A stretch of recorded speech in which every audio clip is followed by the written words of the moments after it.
माधव आनंद जो कि जेडीयू के प्रवक्ता हमारे साथ जुड़ रहे हैं, नवल किशोर आप देख रहे हैं आरजेडी के प्रवक्ता भी हमारे साथ हैं, बीजेपी के प्रवक्ता संजय टाइगर हमारे साथ हैं। बहुत स्वागत है आप सभी का। शुरुआत सबसे पहले माधव आनंद जी आप ही से करूंगी, क्योंकि शराबबंदी से मौतों का आंकड़ा रुक नहीं रहा है, दूसरी तरफ संवेदनहीनता सरकार की देखने को लगातार मिल रही है।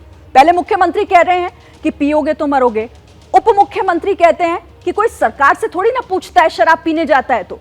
मतलब इस तरह का जवाब क्या आप जब पीड़ितों से मिलने जाएंगे, परिजनों से मिलने जाएंगे जिन्होंने अपनों को खोया है, उनसे भी यही जवाब देंगे उन्हें? देखिए, बहुत ही दुखद घटना है और जब किसी भी व्यक्ति की मृत्यु होती है, चाहे जिन कारणों से भी हो, तो सबको कष्ट पहुंचता है। और अब बिहार में जो घटना घटित हुई है, जहरीली शराब पीने से जो लोगों की मौत हुई है, निश्चित रूप से हम सब लोगों को दुख है। लेकिन यह बात समझने की आवश्यकता है, जो आप आदरणीय मुख्यमंत्री जी पे आरोप लगा रहे हैं या आदरणीय उप मुख्यमंत्री जी की बयानों को आप देख रहे हैं। ये जनाब फूल की खेती करके 1 एकड़ में 1 साल के 30 लाख तक कमा रहे हैं। आपको भी ये करना है तो फ्रीडम ऐप को अब भी डाउनलोड कीजिए। उन्होंने क्या गलत कहा? अगर कोई कानून बना हुआ है और उस कानून का दुरुपयोग कोई व्यक्ति कर रहा है, हम लोग लगातार हमारी सरकार, महागठबंधन की सरकार शराबबंदी कानून किस तरह जैसे अच्छी तरह से लागू हो, लोगों में अवेयरनेस पैदा करने से लेके तमाम पहलुओं पे लगातार काम कर रही है। और ये जनहित में लिया गया फैसला है। देखिए, ये इसकी इस तरह के फैसला सामान्य व्यक्ति नहीं ले सकता है। माधव आनंद जी, लेकिन लागू कराना पूरी तरीके से वो तो आप लोगों की जिम्मेदारी है ना, आप उस जिम्मेदारी को तो कम से कम निभाइए। नहीं, हम लोग तो हर जिम्मेदारी को निभा रहे हैं। देखिए, शराबबंदी में भी अगर शराब बिक रहे हैं तो मैं तो कहा, पहले भी आपके चैनल पे कहा हूं, नेक्सस है और इस नेक्सस को तोड़ने की पूरी कोशिश हो रही है। चाहे कोई भी लोग हो, चाहे उसमें पॉलिटिकल व्यक्ति इन्वॉल्व हो या ब्यूरोक्रेसी इन्वॉल्व हो या कोई भी व्यक्ति इन्वॉल्व हो, लगातार सरकार, आपके चैनल पे आपने ही रिपोर्ट दिखाया कि 5 लाख से ज्यादा केस रजिस्टर हो चुके हैं, 6 लाख से ज्यादा लोगों की जैसे गिरफ्तारी भी अभी तक हुई है। तो लगातार सरकार काम कर रही है इस पर। और आपके ही रिपोर्ट में देखा कि जो बीजेपी शासित प्रदेश है, जहां शराबबंदी नहीं भी है, मध्य प्रदेश की हालात आप देख लीजिए। अभी हाल फिलहाल तो गुजरात में ही हुआ था, जहां कितने लोगों की मृत्यु हो गई थी, वहां भी तो वहां भी शराबबंदी है। उसके अलावा उत्तर प्रदेश में तो शराबबंदी नाम की चीज नहीं है, उत्तर प्रदेश में भी लोग मरते हैं। मैं तो दिल्ली में रहता हूं, दिल्ली में कई वाकया पिछले 20 सालों में हुए हैं जहां जहरीली शराब से लोग की मृत्यु हुई है। तो ऐसा नहीं है, कानून का दुरुपयोग होता है। सरकार पूरी तरह संवेदनशील है। सरकार इस संवेदनशील सरकार होती तो इस तरह के जवाब आप सोचिए, जिनके घरों में मातम पसरा हुआ है, आपके मुख्यमंत्री और उप मुख्यमंत्री के इस तरह के जवाब सुनकर वो क्या सोच रहे हैं, उनके दिलों पर क्या बीत रही होगी। आप कह रहे हैं कि नेक्सस बहुत मजबूत है, तो इसका मतलब आप ये मान रहे हैं कि आपकी सरकार, प्रशासन आपका है, वो तमाम लोग इतने कमजोर साबित हो रहे हैं उनके आगे कि वो इतने मजबूत है? जहां तक बॉडी लैंग्वेज की आप बात, मुझे तो कोई भी आपत्तिजनक और अनपार्लियामेंट्री वर्ड न मैं आदरणीय मुख्यमंत्री जी के मुंह से सुना, न उप मुख्यमंत्री जी के मुंह से सुना। उन्होंने जिन बातों का जिक्र किया, मुझे लगता है एक सामान्य सी बात है। जहां तक संवेदनशीलता की बात है, वो सूबे के मुख्यमंत्री हैं और उप मुख्यमंत्री हैं। मरोगे, कोई हमसे पूछ कर नहीं पीता है, ये किस तरह की भाषा है? ऐसे संवेदनशील मामलों पर इतनी संवेदनशीलता, और आप मान भी नहीं रहे हैं। ठीक है, नवल किशोर जी आपके पास आती हूँ, फिर आप माधव आनंद जी बाद में आऊंगी आपके पास। नवल किशोर जी, मतलब लोगों के घरों में मातम पसरा हुआ है, यही पूछ रहे हैं सब कि लोगों तक शराब पहुंची, उनके हाथों में कहीं ना कहीं से तो आई ना, यानी कानून का उल्लंघन हुआ तभी तो वहां तक पहुंची। और आप कह रहे हैं कि पियोगे तो मरोगे, और उप मुख्यमंत्री कहते हैं कि हम थोड़ी ना लोगों को कह रहे हैं पीने के लिए, हमसे थोड़ी ना कोई पूछ कर पीता है। देखिए, अर्थ का अनर्थ निकालना तो आपका मतलब आपका मर्जी है कि आप कैसे उसको समझते हैं और समझाते हैं। लेकिन उन्होंने बहुत ही साफ तौर पे कहा है कि अगर जहरीली शराब कोई भी पिएगा तो मरेगा ही, इसमें तो कोई बड़ी बात है नहीं।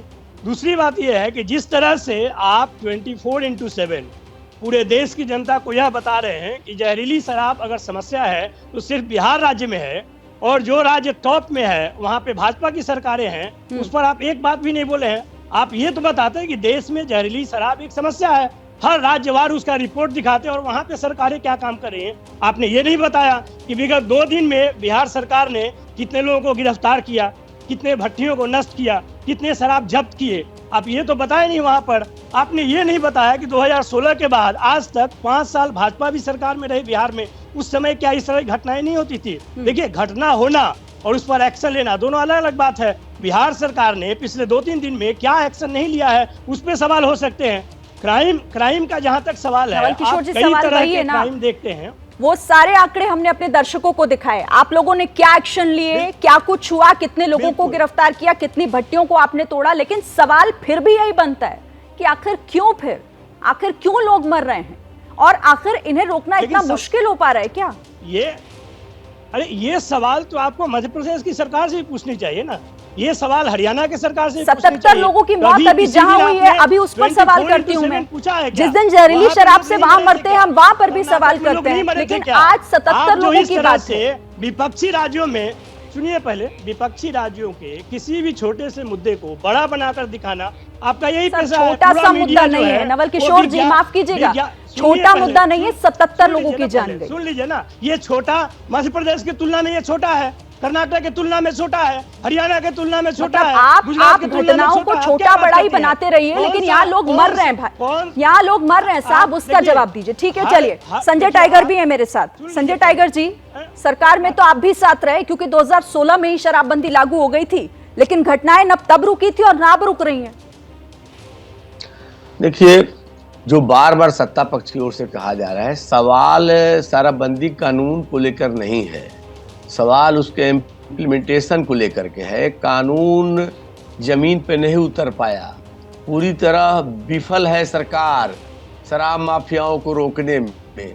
और जिस प्रकार के असंवेदनशील बयान दिए जा रहे हैं, गैर जिम्मेदाराना बयान दिए जा रहे हैं मुख्यमंत्री की ओर से, उप मुख्यमंत्री की ओर से, सत्ताधारी दल के लोग की ओर से। मुख्यमंत्री जी कह रहे हैं पियोगे तो मरोगे, जो पिएगा वो तो मरेगा, लेकिन जो पिलाएगा वो फलेगा फूलेगा। डिप्टी सीएम कह रहे हैं कि वहाँ से शराब आ रही है, यानी आपकी जानकारी में है कि शराब की आपूर्ति कहाँ कहाँ से हो रही है।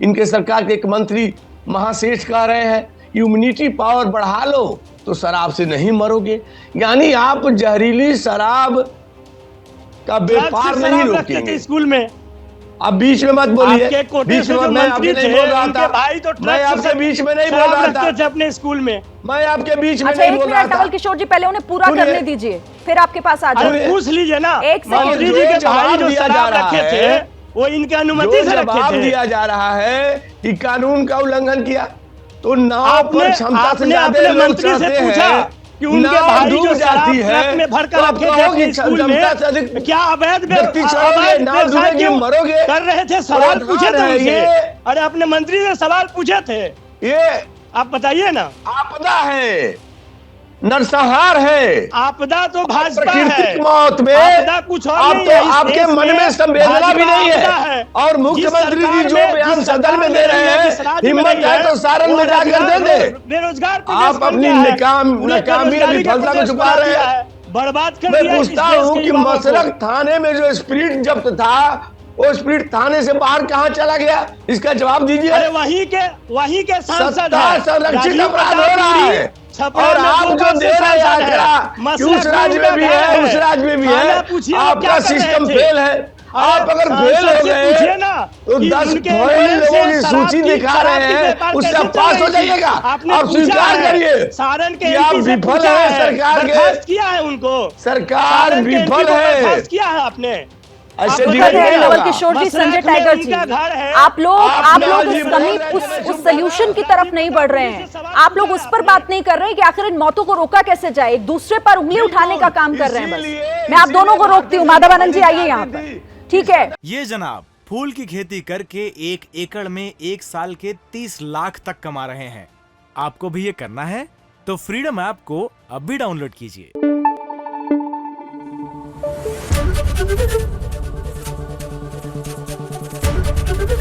एबीपी न्यूज आपको रखे आगे।